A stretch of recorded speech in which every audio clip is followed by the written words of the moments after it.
Dans l'évangile de Luc, nous lisons « Ma mère et mes frères, ce sont ceux qui entendent la parole de Dieu et qui la mettent en pratique. » Nous accueillons maintenant Michael de Riec-sur-Belon. Délégué local Mission 2012, il va nous partager brièvement son expérience.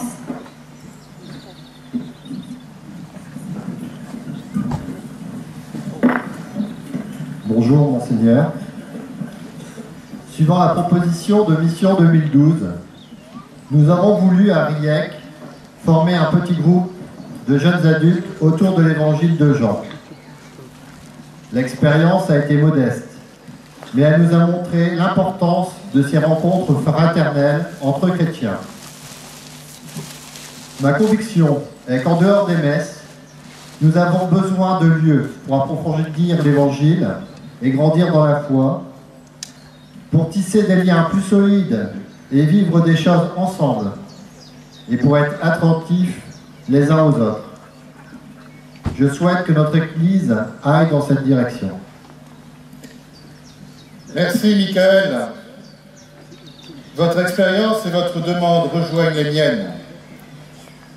Je pense aussi à tant de témoignages reçus depuis 2 ans de fidèles me disant leur joie et leur émerveillement quand ils se sont mis en petits groupes pour découvrir la parole de Dieu en lisant l'évangile de Jean.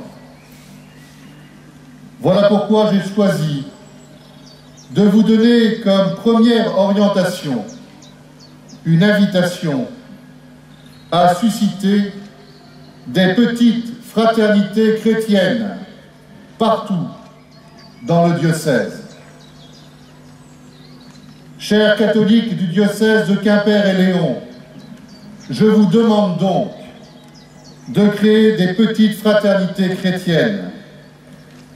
Ces fraternités vivront l'écoute et le partage de la parole de Dieu, la prière et l'encouragement dans la foi, le soutien mutuel et l'attention à leur entourage.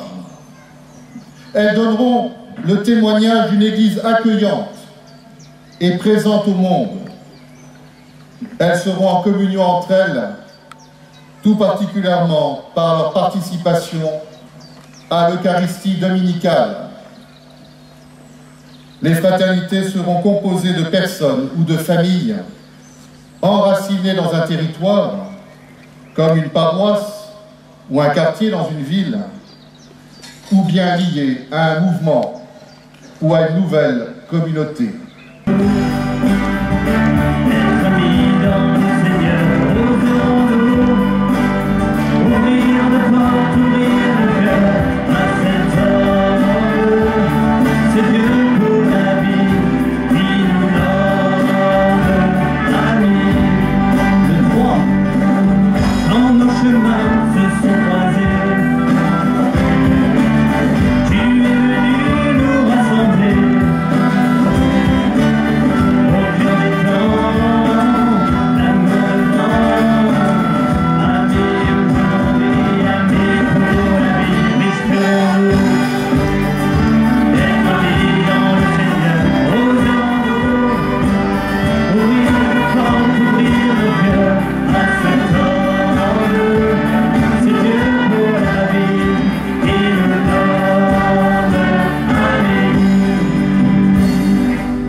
Nous lisons dans l'Évangile « Ce que vous avez fait au plus petit d'entre les miens, c'est à moi que vous l'avez fait. » Nous accueillons maintenant Pascal et Bruno de la communauté de l'Arche de Jean Vanier de Cloire-Fouesnant.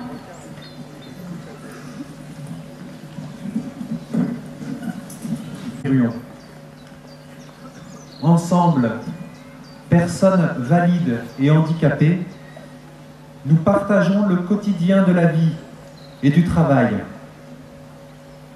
Nous essayons d'être attentifs à chacun, dans l'écoute mutuelle. Nous vivons avec ceux qui le souhaitent le partage de la foi et de la prière. L'évangile du lavement des pieds est au cœur de ce que nous vivons. Fort des communautés de l'Arche dans notre diocèse. Depuis mon arrivée à Quimper, je découvre beaucoup d'expériences de vie commune, d'entraide et de soutien des plus vulnérables. Mes chers amis, ont-ils vraiment toute leur place dans notre Église? Nous avons, je crois, des progrès à faire pour donner vraiment leur place aux plus fragiles. Nous avons des initiatives à prendre pour vivre plus de la charité divine. C'est l'objet de la deuxième orientation que je veux vous donner maintenant, servir dans la charité. Chers catholiques du diocèse de Quimper et Léon, je demande que dans vos communautés ecclésiales, vous vous impliquiez de manière concrète dans le service de la charité et de la solidarité. Face aux nouvelles pauvretés et fragilités de notre société, ce service ne doit pas être uniquement délégué à quelques personnes, mais réclame l'investissement de tous les baptisés. Et cela constitue une caractéristique forte de la vie des communautés chrétiennes. Je demande que dans chaque doyenné soit constituée une diaconie. Elle coordonnera toutes les instances caritatives qui s'engagent en faveur des blessés de la vie, des plus démunis et des plus vulnérables. Elle proposera de nouvelles initiatives adaptées à la situation locale et qui trouveront place dans la vie pastorale ordinaire. Elle sensibilisera toutes les instances de la pastorale à ce service des frères. Et les propositions suscitées à l'occasion de Diaconat 2013, l'an prochain, inspireront les réalisations de ces diaconies locales.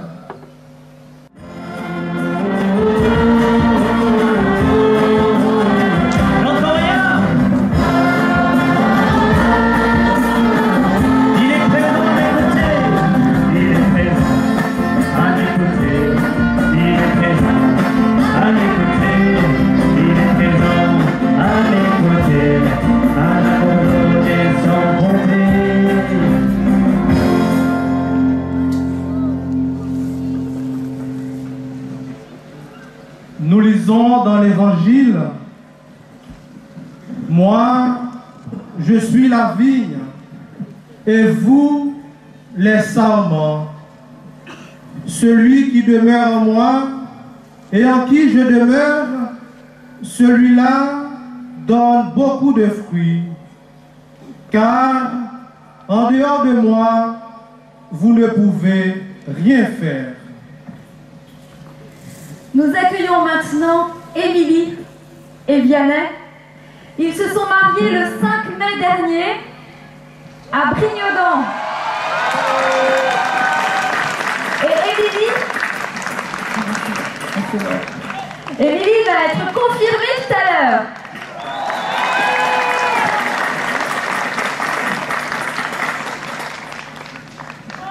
Monseigneur, tous les deux, nous vivons de grands moments avec notre Église.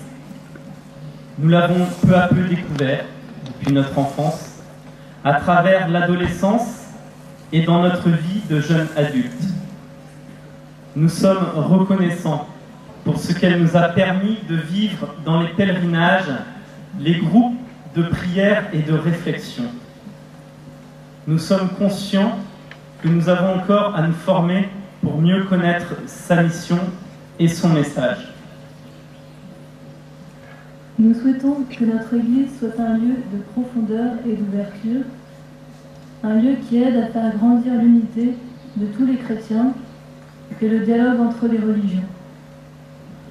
Nous souhaitons qu'elle ne soit pas décalée de notre vie et nous aide à bien vivre notre vie de famille en ce monde qui semble parfois sans boussole. Merci Émilie, merci Vianney. Tout d'abord, permettez-moi de vous féliciter pour votre mariage tout récent.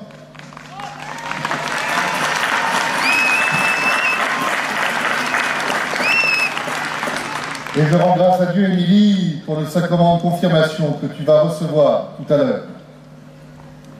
Je me réjouis de voir combien la vie en Église est importante pour vous.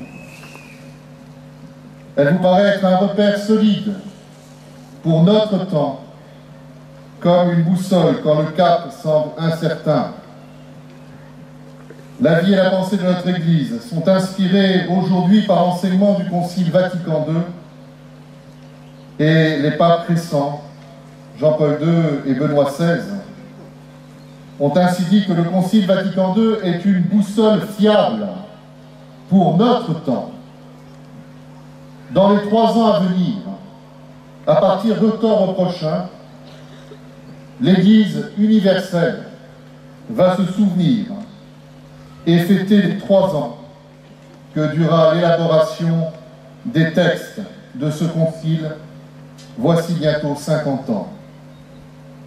C'est pourquoi j'ai souhaité que la transmission du trésor du Concile Vatican II soit la 3e orientation que je vous donne en ce jour. Je demande donc que les catholiques du diocèse de Quimper et Léon, en particulier les jeunes générations, lisent et s'approprient les textes du Concile Vatican II. Il y a 50 ans, ce concile a constitué un événement majeur et il demeure aujourd'hui une orientation sûre pour la vie et la mission de l'Église. Il nous faut donc continuer à bénéficier de son apport, de son élan et de sa grâce. Plus largement, je souhaite que tous les fidèles s'efforcent de mieux comprendre le contenu de la foi catholique pour leur propre vie chrétienne et pour le témoignage qu'ils ont à donner autour d'eux.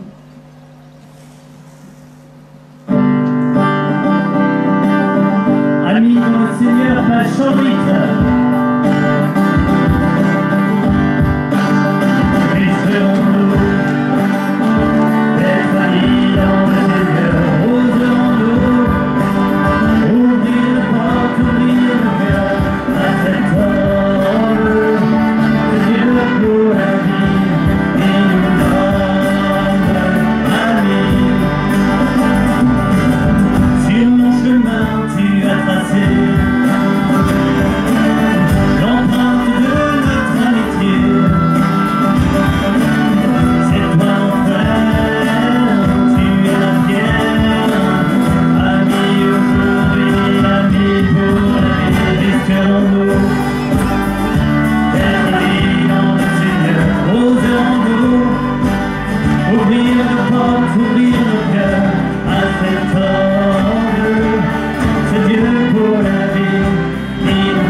Et donc ils font partie des doyennés de Douarnenez.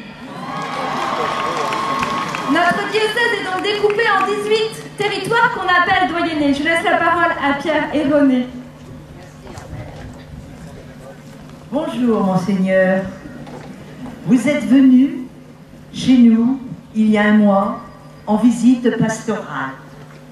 À l'Ascension, vous vous êtes rendu à l'île de Saint pour une messe d'action de grâce pour le 150e anniversaire de l'arrivée des filles du Saint-Esprit sur l'île.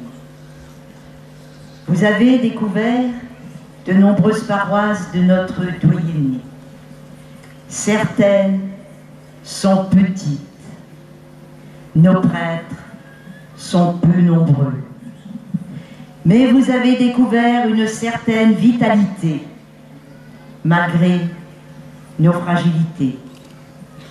Nous allons les uns vers les autres, les uns chez les autres, pour les offices, pour différentes rencontres. Nous aimerions garder des petites communautés dans chaque commune de notre doyenné. En venant avec Pierre, je veux dire que nous croyons en l'avenir de nos petites communautés. Nous avons le désir de croire que notre Église veillera à la proximité avec tous. Merci René, merci Pierre.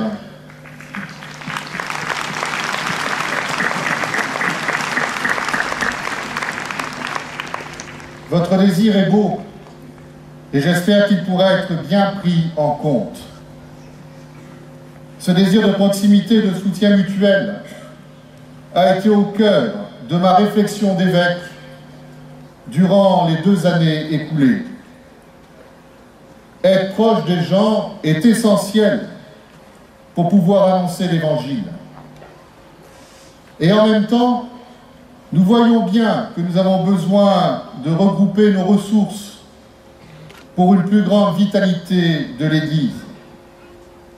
Alors, chers amis, comment allier ces 2 nécessités? Tenir la proximité et accepter de bouger. Cela concerne la célébration de l'Eucharistie le dimanche, la prière en commun, l'organisation de la vie paroissiale. Ce sont ces recherches qui sont au cœur de la 4e orientation que je vous donne, vivre en doyenné.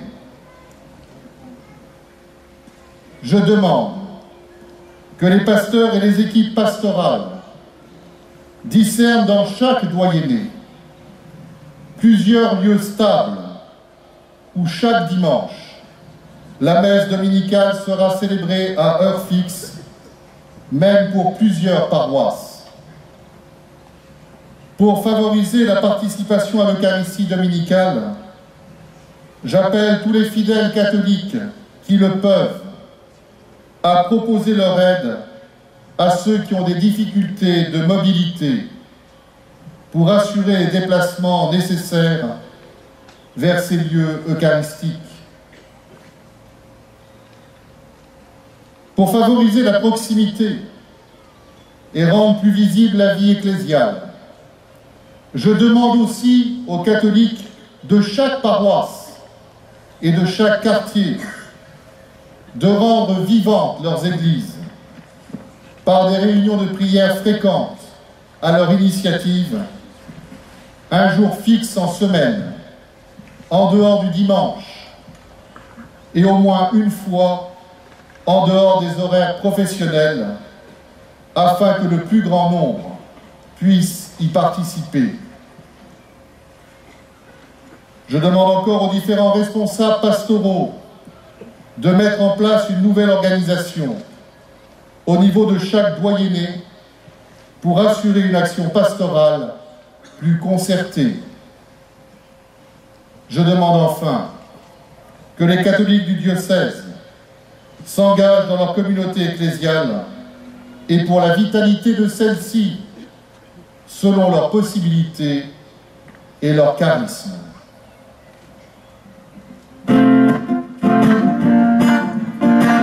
Il est présent à nos côtés. Page 105, le couplet 4. Il est présent à nos côtés. Il est présent à nos côtés. Il est présent à nos côtés. Un amour donné sans compter. Il est présent à nos côtés. Il est présent à nos côtés. Il est présent à nos côtés. Un amour donné sans compter.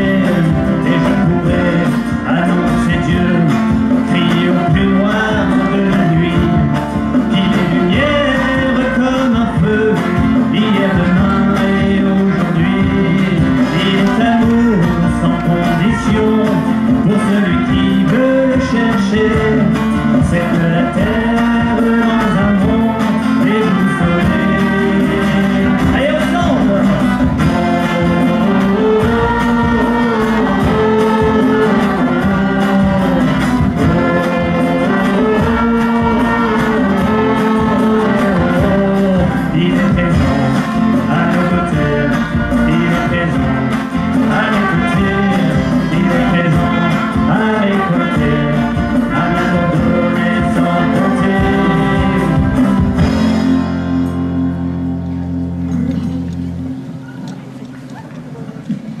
Nous lisons dans l'Évangile: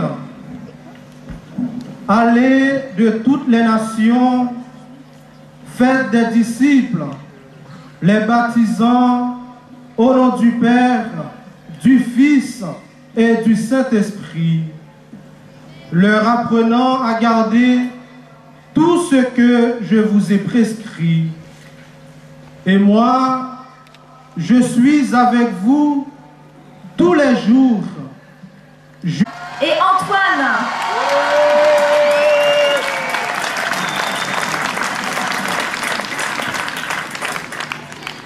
Monseigneur, au cours de ces deux dernières années, nous avons pu nous rendre compte, grâce aux événements forts qu'ont été les JMJ, le Rassemblement national étudiant à Rennes Ecclesia Campus, ou encore toutes les rencontres qui ont été inspirées par la démarche Mission 2012, telle que les partages d'évangiles, que la foi catholique est réellement une source de bonheur et d'accomplissement personnel. De plus, nous avons pu nous rendre compte aussi que ces événements sont réellement des tremplins pour, quand nous retournons dans notre vie quotidienne, rester fermes dans la foi. Mais que ce soit dans le monde étudiant ou en dehors, on se rend compte que ce n'est pas toujours facile de témoigner auprès de nos amis non-croyants. Mais quand on réussit à franchir le pas, non seulement ça nous soulage, mais surtout ça nous fait grandir et renforce notre foi. Seulement, ce ne reste pas facile d'en parler tout simplement. Et nous avons besoin pour ça du soutien de nos frères et de l'Église. Merci pour votre parole.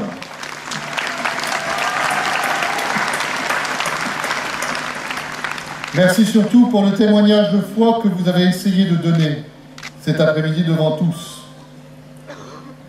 Vu l'évolution de notre société et les manques de repères pour donner sens à la vie, je crois profondément que nos contemporains attendent que nous témoignions de notre foi, même s'ils ne l'expriment pas toujours. Du reste, l'Église n'a pas d'autre raison d'être que celle d'annoncer le Christ et le message de bonheur qu'il nous livre dans l'Évangile. Chers amis, nous sommes tous les évangélisateurs de notre temps et pour notre diocèse. Et il n'y en a pas d'autres. Il n'y en a pas d'autres. C'est pourquoi, dans la 5e orientation, j'invite chacun à évangéliser en parole et en acte au cœur du monde. Je demande donc que les catholiques du diocèse de Quimper-et-Léon prennent ou reprennent davantage conscience que chacun d'eux reçoit la mission d'annoncer explicitement l'Évangile à ceux qu'il rencontre, spécialement à son entourage immédiat. Je les invite également à entrer dans les perspectives d'une nouvelle évangélisation pour faire connaître le Christ, qui est le chemin, la vérité et la vie pour tous les hommes. Je demande que dans les projets pastoraux, les curés et les équipes pastorales, les responsables des services diocésains et des mouvements et toutes leurs équipes, je demande qu'ils prennent des initiatives en deux directions. D'une part, aider les chrétiens, notamment les jeunes, et ceux qui se sentent seuls comme croyants au milieu du monde, à mieux vivre leur mission de témoin du Christ. Et d'autre part, de mettre en œuvre les projets d'annonce explicites de l'Évangile dans tous les domaines de la pastorale.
la charité, recevoir le Concile Vatican II, vivre en doyenné, évangéliser en parole et en acte au cœur du monde. Chers amis, ces 5 orientations, elles vous ont été présentées brièvement. Elles sont plus longuement développées dans un document qui vous sera remis après la messe et auquel je le mets comme titre « Allez, je vous envoie » et comme sous-titre « Évangéliser dans l'espérance ». Chers amis, voici ce document. N'oubliez pas de le prendre avant de partir. Il y en a 10 000 à votre disposition ici, et il y en aura 10 000 autres dans vos doyennés. Chers amis, je suis heureux de vous donner ces orientations pour les 3 ans qui viennent. Si nous les mettons en œuvre, j'en suis sûr, notre Église deviendra plus belle et plus forte avec l'aide de l'Esprit Saint. Je vous donne déjà rendez-vous dans 3 ans pour vivre une année de relecture et d'action de grâce sous le regard de Marie, la Vierge du Magnificat. Oui, frères et sœurs, chez nous aussi, Dieu fait merveille. C'est dans cette confiance en l'avenir que Dieu nous donne que je vous invite maintenant à vous préparer à célébrer les sacrements de la confirmation et de l'Eucharistie de Pentecôte.